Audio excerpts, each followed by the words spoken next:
Good morning. Praise the Lord. Today, October 14th, we'll talk about Jairus, whose daughter was raised from the dead by Jesus Christ. Luke 8:41 and 42. Then a man named Jairus, a synagogue leader, came and fell at Jesus' feet, pleading with him to come to his house because his only daughter, a girl of about 12, was dying. The synagogue was the local center of worship, and the synagogue leader was responsible for administration, building maintenance, and worship supervision.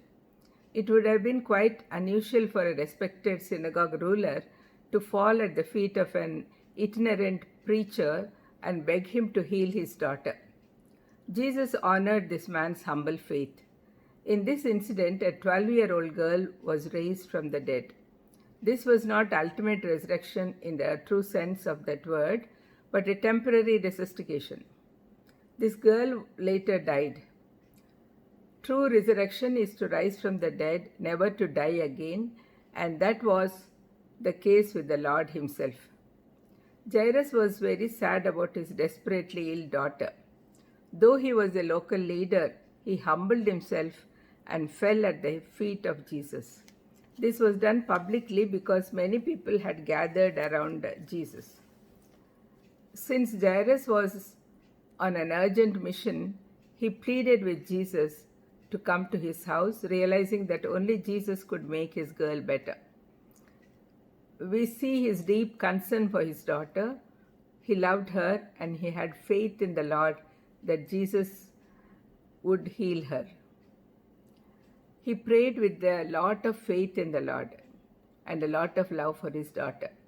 When we pray to God sincerely with love for people, He will listen to our prayers and grant us our request. Though Jesus consented to go, there was some delay as he ministered to a woman who had been ill for 12 years. We can imagine the frustration of Jairus, especially when he received news that his girl has died. It now seemed unnecessary for the Lord to come to his house. Yet Jesus, determined to go, encouraged Jairus and said, "Be not afraid, only believe." When Jesus reached Jairus' home, he sent out people who were mourning and asked just the parents and his inner circle, those three disciples, Peter, John, and James,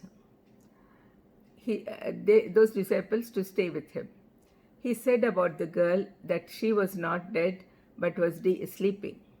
Of course, she was not sleeping, she was dead, but Jesus was stating that he would raise her from the dead. With gentleness, the Lord took her by the hand, spoke quietly to her, and she immediately rose up. This miracle demonstrated his power over death. The news was spread very fast, and people went wherever he was. We as believers should never forget our main duty of spreading the gospel. Let's pray. Lord, thank you for teaching us about the control, the power of you over death. Yes, Lord, we all should believe that and help us to grow our faith. In Jesus' precious name I ask. Amen. God bless you.